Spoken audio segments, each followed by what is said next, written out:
Good evening, and welcome to another historical version of Diatribes from the Voice of Doom. Now here's your hysterical and histrionic host, Voice of Doom.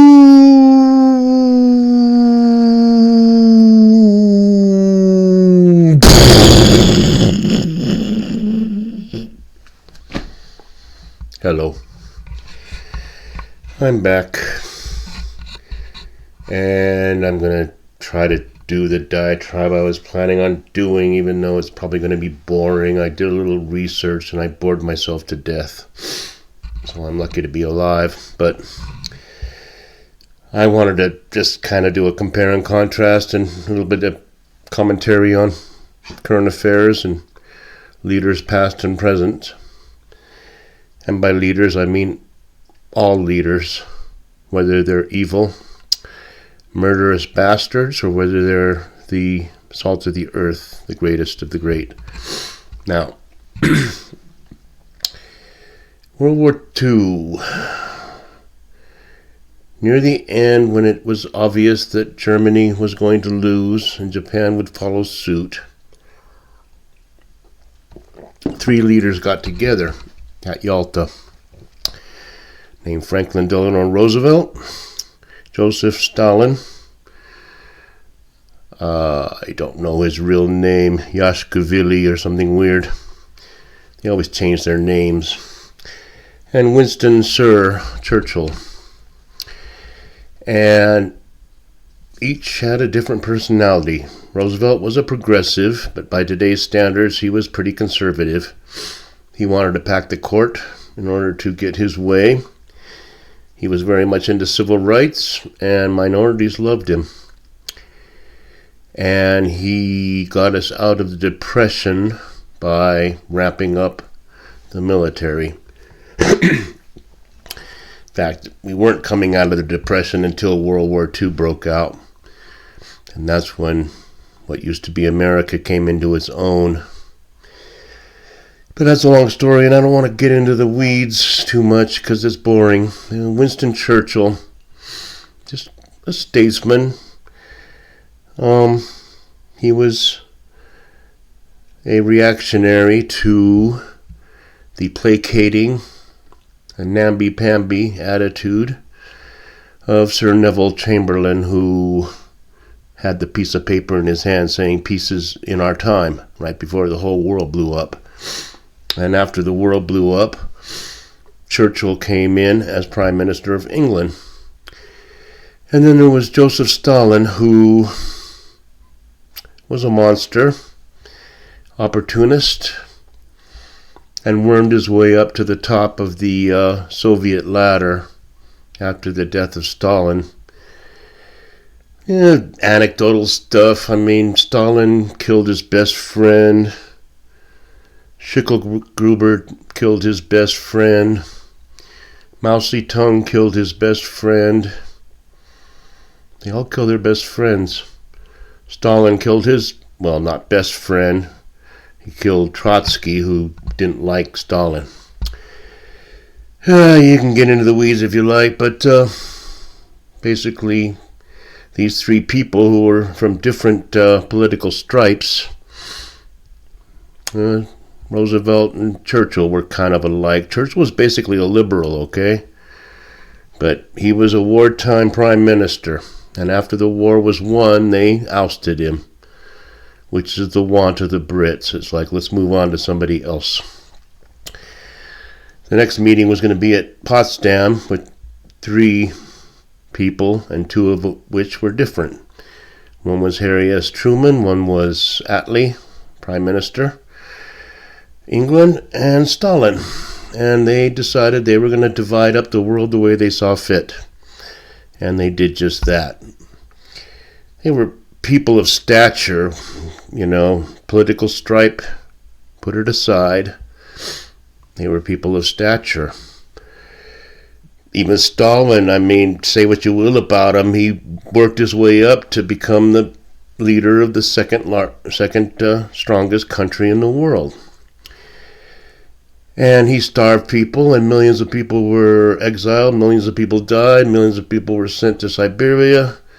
He had purges where he got rid of all his enemies. He was paranoid, just like Schicklgruber. When you're a malevolent despot, and you're afraid for your life all the time, how can you enjoy yourself? You look at their families. Schicklgruber had no real family. But Stalin did, and he married a couple times, and he had kids, and most of them committed suicide or were captured by the Germans and committed suicide. One daughter defected to the what used to be the United States after Stalin died. It's all just snippets of boredom. Let's move on to the present day. Who do we have now dividing up the country? Well, we have Petri Dish. I think I've said enough about him for now. We know what he is. He is a puppet. He is a mouthpiece. He isn't even a mouthpiece. He's a shadow. He's a walking shadow strutting and fretting across the stage who will be heard no more. His tale is told by an idiot, full of sound and fury, signifying nothing. I could say more about him, as being a little poetic. But we all know about his history of corruption and his family, so it's a criminal organization, much like the Corleones. Not quite as benevolent as the Corleones, a little more evil. The Corleones didn't go around and try to kill millions of people, but let's leave Petri Dish alone for now. Who else do we have in the leadership position? We have this Putin guy. Worked his way up through the ranks from the KGB. Always wanted to see the Soviet Union back. And did his best to do it, but very piecemeal and very slowly and not really too effectively. And now he's trying to take over the Ukraine, and not having an easy time at it. Okay, we have Xi Happiness Jinping, high ruler of communist China, in the same status as Mao Zedong or any other great leader they've had. He has reached that level where he is untouchable. He is the leader of everything and everybody. And he's a sociopath, basically. And I'll tell you why. Putin, born in 1952, so he's about 71. Joy Behar, born 1942, she's 80. Tell you more about her. But she's not a leader, she's just in people's faces a lot, so she can be put in with Stalin and Schicklgruber and all those, and Xi and Putin, because she's so horrible, apparatchik for the devil. What can I say? I'm just saying stuff off the top of my head, and so we can leave her alone for now. Her marriage lasted 16 years, so apparently somebody could endure her that long. That's pretty good. But let's get back to these leaders. Now, Putin isn't as interesting as everybody might think. He's just a guy who wanted to create a cult of personality through his manliness and his, toxic masculinity. And just basically he hasn't done that bad for Russia. Economically, politically, domestically, he's done pretty good. He's been a pain in the ass. He's been trying to get bits and pieces of this and that. He went for Chechnya. He went for Crimea. Now he's going for other little regions and having a hard time of it. Now Xi is another kettle of fish altogether. He was the son of a top official in the Communist Party with Mao. He was one of Mao's best friends. And he was really up there, and he ran out of favor. He fell out of favor with the regime. Probably because he had ideas that maybe China could be made into a better place. Because from what I've read about Xi's family, they probably had the best of intentions when they overthrew the nationalists. But things went bad, and then he went bad. So he was vilified, he was ridiculed, he was sent to prison. During the Cultural Revolution, Xi was forced to participate in ridiculing his own father. His mother was forced to testify against the father, and the father was put in prison. Now he was a top communist official. Xi was the son. He was 15. His sister committed suicide out of despair. His house was ransacked. They were taken out of their house. The family was sent off to a village where Xi was made to dig dirt. And the first thing he did was become an official in the local Communist Party. And then he worked his way up to the top. And what I'm thinking is, he's thinking, I'm going to get revenge. And this guy is no slouch. He might be one of the most brilliant people ever. Because he's like, I'm going to slowly and methodically get back at these people by working my way up the ladder till I'm the leader, and then I'll destroy everything.